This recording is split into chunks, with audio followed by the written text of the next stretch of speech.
It is our pleasure to introduce a legendary champion, trailblazer, a exemplary woman to join us. It is Mia St. John and Paris St. John to have an unbelievable presentation to share.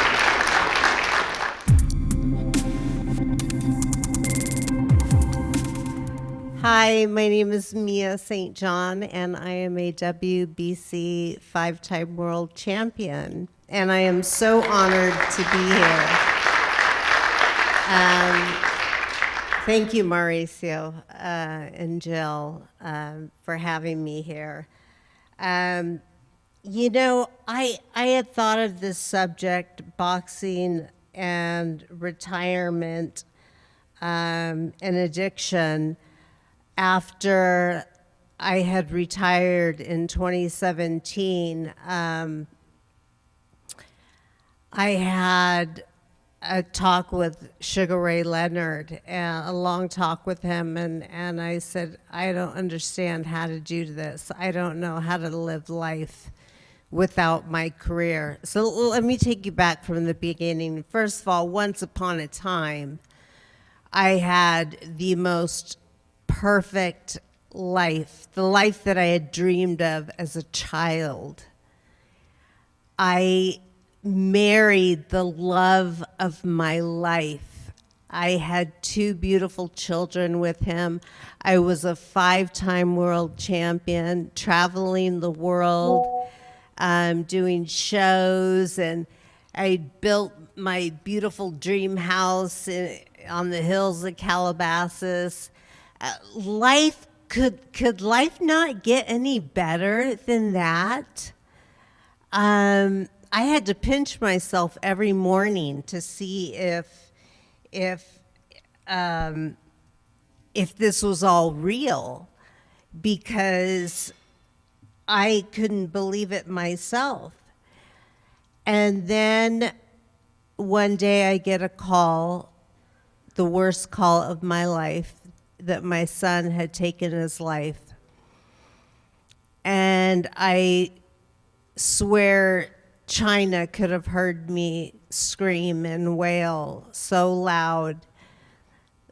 I call Christoph my first love, but Julian, my son, was my only true love. And I went into a complete meltdown, as did his father, as did his sister. And dealing with that, a few years later, my career ends. And I did not,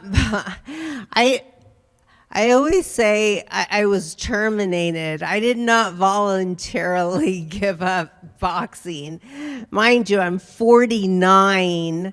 I'm aging. I'm ailing. I'm getting hip replacements.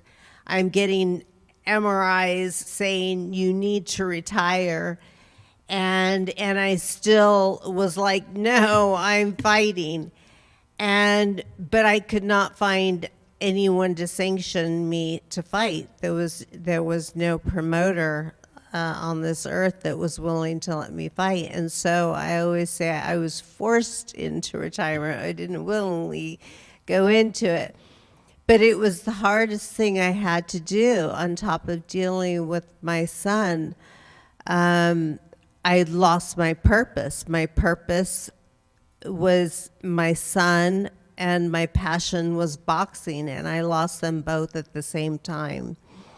And I tell you, I did not know where to go for help. Where do you go? Who do you talk to? I talked to other fighters. Like I said, I called Ray and I said, God, you know, how'd you do this? And Ray told me, like, you've got to find passion. You've got to find purpose. You have to, or you won't survive this. And one day, one night at dinner with my boyfriend, I was sober for 30 years. I had 30 years of sobriety, had not touched alcohol for 3 decades. But one night, sitting with my boyfriend at dinner, he ordered a margarita. And for some reason, at that just 1 second decision, I took that drink and I drank it after 3 decades. And I thought, what the hell? And I just felt this feeling come over me, like everything's going to be okay. And so and it was, and that night nothing happened. The next night I had a few more drinks, and I felt that same feeling, like I'm okay, I'm going to be okay, I'm going to be able to live through this.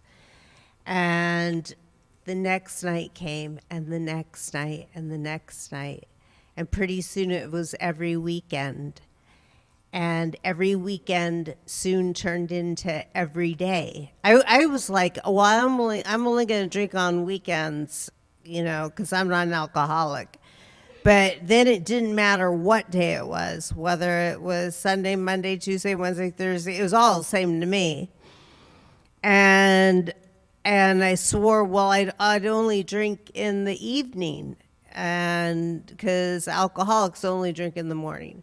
Pretty soon, I'm up at the crack of dawn, cracking open a bottle of vodka, and swigging that down, and that led to 4 shots of vodka, go to the gym, come back, go do my program. I have mental health programs in mental health facilities for addicts and alcoholics and those that are mentally ill. And I have 4 shots before I went there. I'd make sure I brush my teeth, chew my gum, anything so no one would suspect. And then I'd come home and I'd go to my AA meetings, because I decided I needed AA. I needed to go back to where I started from. And before I get to AA, another 4 shots of vodka. So this time, I don't know if you're adding it up, but that's like 4, 8, 12 shots of vodka every day of my life. And I got to a point where I could not live without drinking. I made up my mind that I was either going to commit suicide or I was going to die drunk. And either way was suicide for me.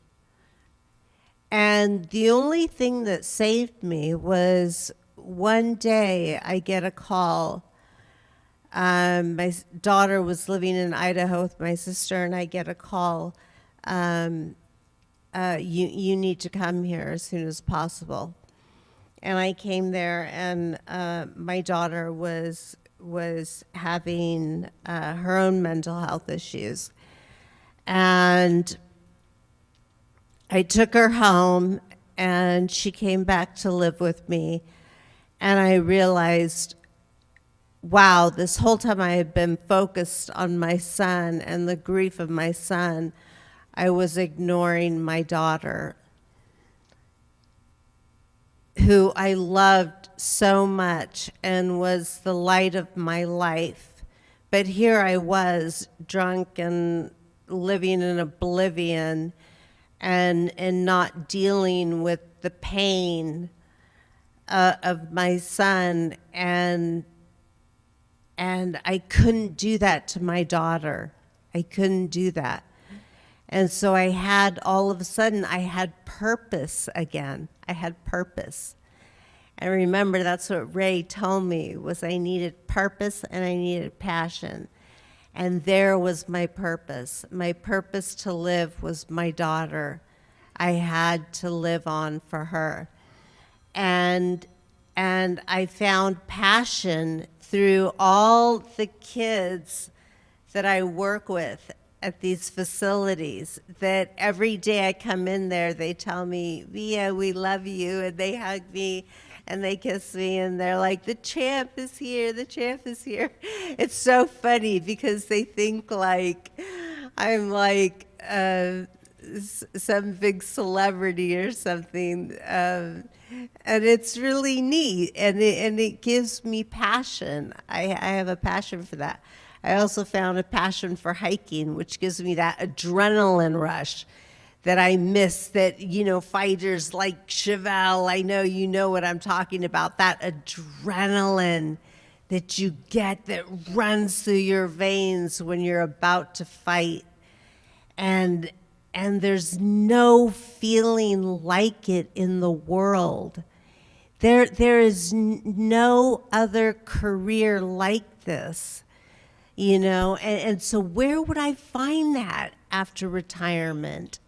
You know, I just wanted to live in numbness and just numb my pain, and didn't want to feel anymore. And I found that. I found that purpose and that passion. You know, I'm an avid hiker. I hike for the adrenaline rush. If I can get to the top of that damn frickin' mountain, then, you know, it's like kudos to me. Like I am superwoman, you know, and I know it's not the same. Nothing's ever going to be the same as boxing, as my career. But damn, it can come pretty close. It can come pretty close.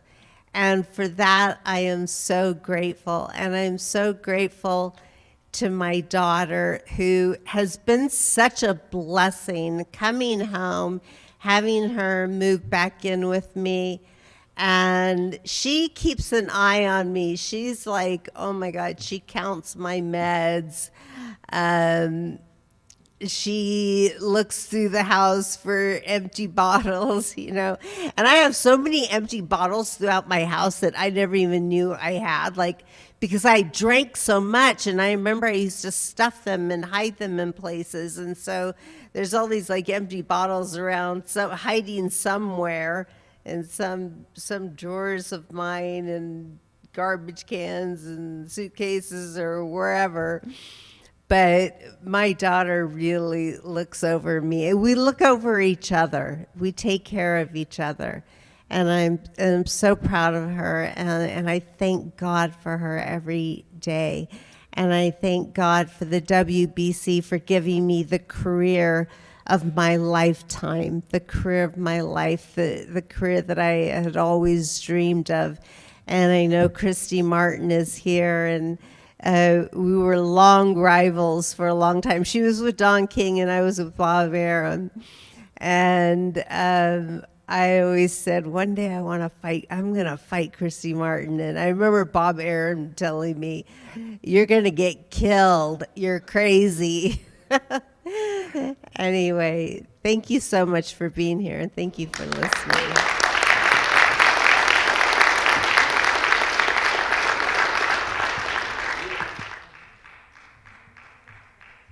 And I'd like to introduce my daughter, Paris.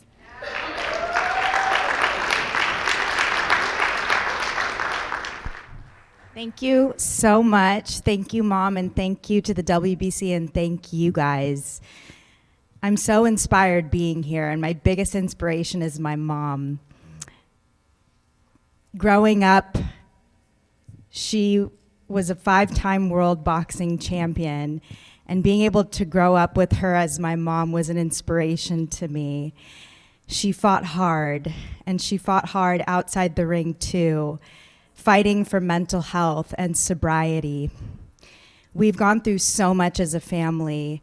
I've lost my brother to addiction and suicide, and my dad to alcoholism, but now we both fight together. We're advocates for mental health and sobriety. She inspires me every day of my life. She inspires me to stay sober and to fight for my own mental health and to fight for other people too. So we do that together, and I'm just so grateful for her and for this opportunity that you guys have given me. to give back and to be able to help other people. She's given me my purpose. This is my purpose now in my life. Thank you guys so much.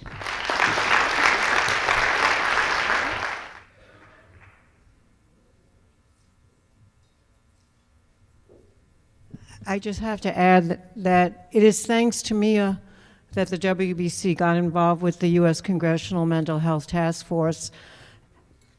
This woman has overcome so many obstacles in her life and still has remained as one of the most gracious and giving people that I've ever met. And in fact, when I went through a crisis with one of my kids, it was her and her family that came out to help us. So I have great respect for all that she's done with her life, and for Paris, who's just an unbelievably beautiful, beautiful young woman.